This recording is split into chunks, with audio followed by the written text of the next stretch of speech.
It's the first time the car has been back on the ground in a while. And it's got a flat. What's going on, guys? Welcome back.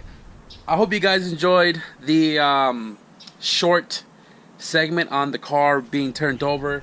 Drove it on the block, feels good and everything. Obviously it's not tuned for it, and the charge pipe is connected, so it is inducing air. And you know, parked the car, and we're pretty much done here as far as the engine bay goes with the turbo kit, and we have a spider. We're almost ready to rock and roll. I just got a wire in the new injectors that Hunter Tuned sent me, which are, I believe these are decapped, or may not be the decap ones, but they flow about 8 to 1,000 cc depending if they're decapped or not.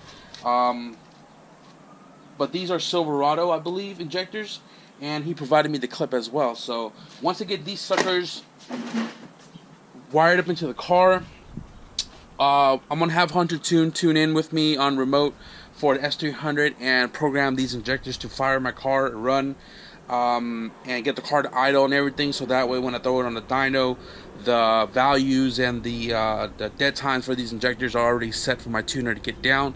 Now I know a lot of people were like suggesting different tuners for this car, and you know, I've been recommended Brent from PFI. I've been recommended you know, Hunter Tuned as a fellow YouTuber.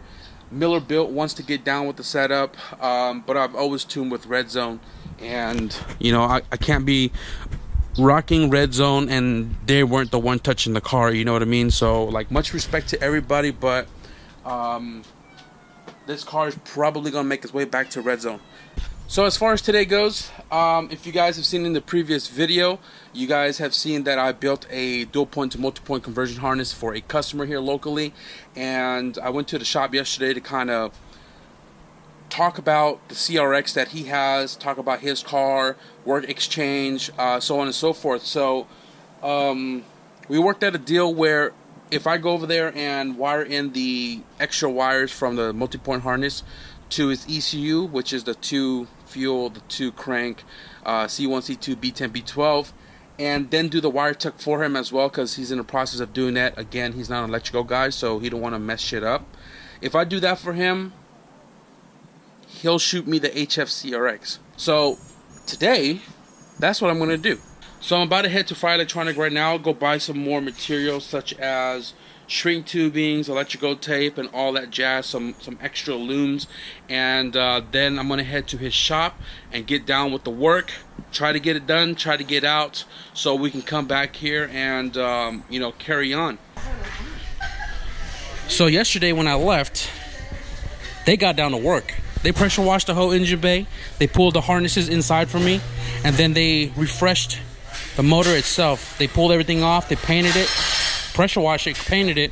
I think they're painting the valve cover here in a little bit, and I think I have everything I need to do the job. So this morning I went to Fry's. I had to go back home because I forgot my soldering iron, but everything that I need to extend is right here.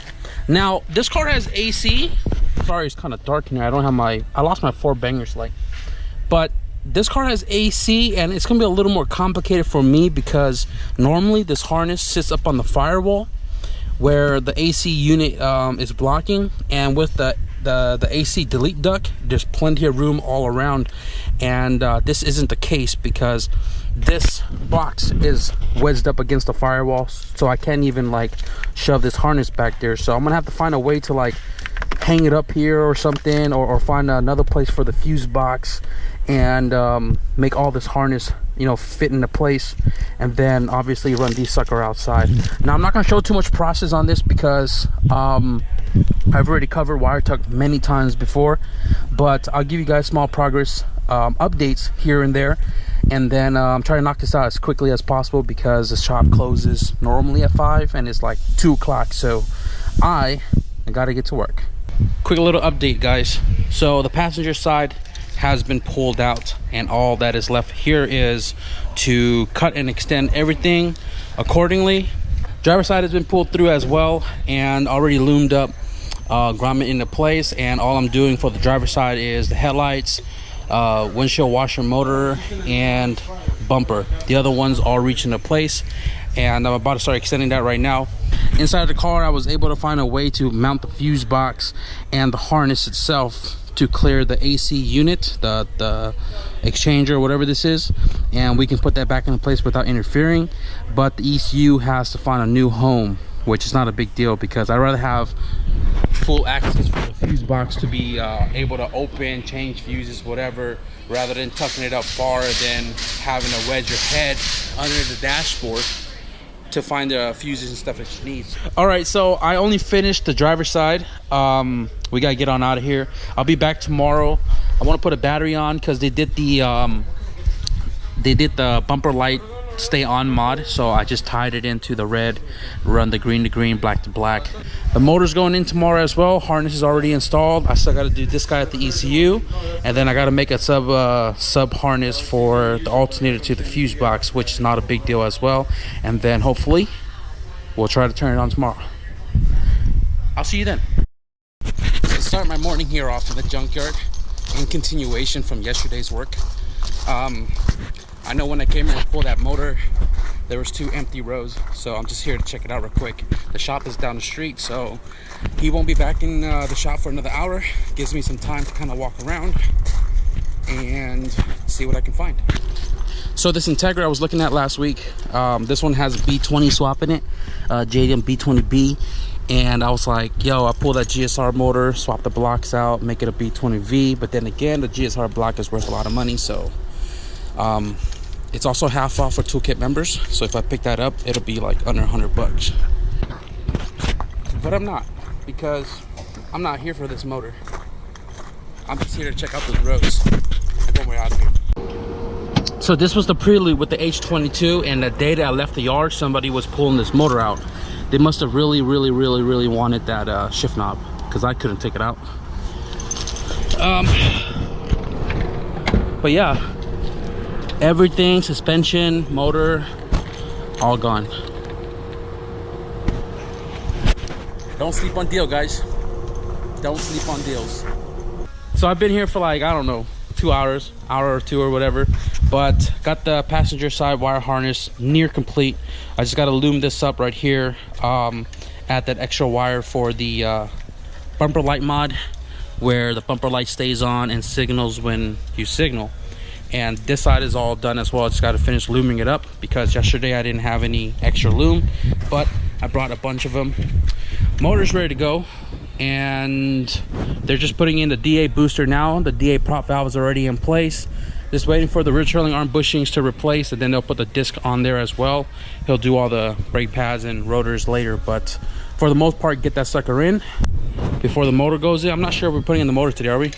Probably, yeah. Probably. So I'll hopefully try to get some motor in-car action for you guys before we head on out of here. Stop it,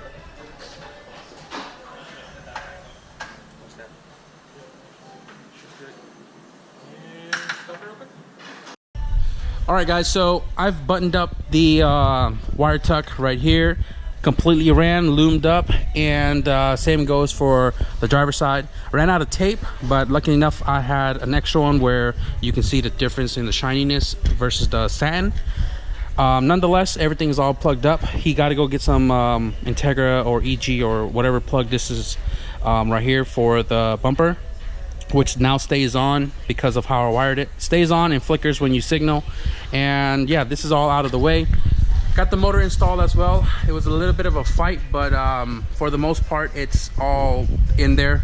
Just got to do the bottom T bracket, the 2 in the back, and then tied up all the bolts, and then everything else is just reverse process. He's got new axles. He's gonna do new rotors, brakes, everything. Everything's gonna be brand new. AC units and stuff is gonna be brand new too. The condenser's all brand new. You have a new compressor too? He has a new compressor. He put a new what was the thing you changed out earlier over there in the box? He changed the evaporator, everything. So the whole AC system is gonna be brand new, other than the lines. Other than that, the O-rings are all brand new too, but this car is gonna have all the luxurious stuff. If anybody got any information on how to make power steering fit in an EF sedan with a B series, hit me up on the media, because I don't know what brackets are needed or what pump is needed to make this all work. Because if he could keep it, he would.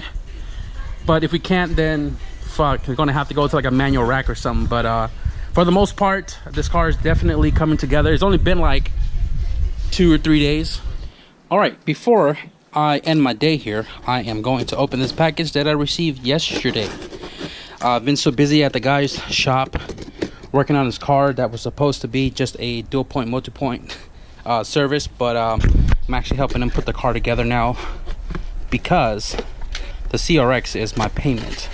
So I'm gonna have an HF CRX on the channel here soon. So this is the blow-off valve. Dang niblet. I would have loved to have this on the H22. Nonetheless, this was sent to me from, what's his name here? I want you guys to check out his channel, Car Dude Garage. Truly appreciate you, man. Thank you for the blow-off valve. Backstory: this was supposed to be sent to me a long time ago, but you know, life has priorities that you have to take care of first, and that's what he was doing. And when he was able to finally send this out to me, I had already received the blue one from Nicholas. So thank you, Car Dude Garage, for this piece. I'm definitely going to use this in the red CRX when we do turbo it, so it's not going to go to waste, and we'll make good use of it. So appreciate it. Thank you very much. And again, quick reminder for you guys, anybody that's sending me anything to the P.O. box, please list it as Dana Prum as the receiver and not mail, because they actually put it on hold and then I end up not getting it in my P.O. box. But if you guys do want to send me anything, just remember that it is also in the description below. I changed it so it's correct for you guys. But with that being said, we are back home. I am going to end the video here. I'm probably going to be roaming the yard tomorrow, and we may possibly have a special guest, so stick around for that.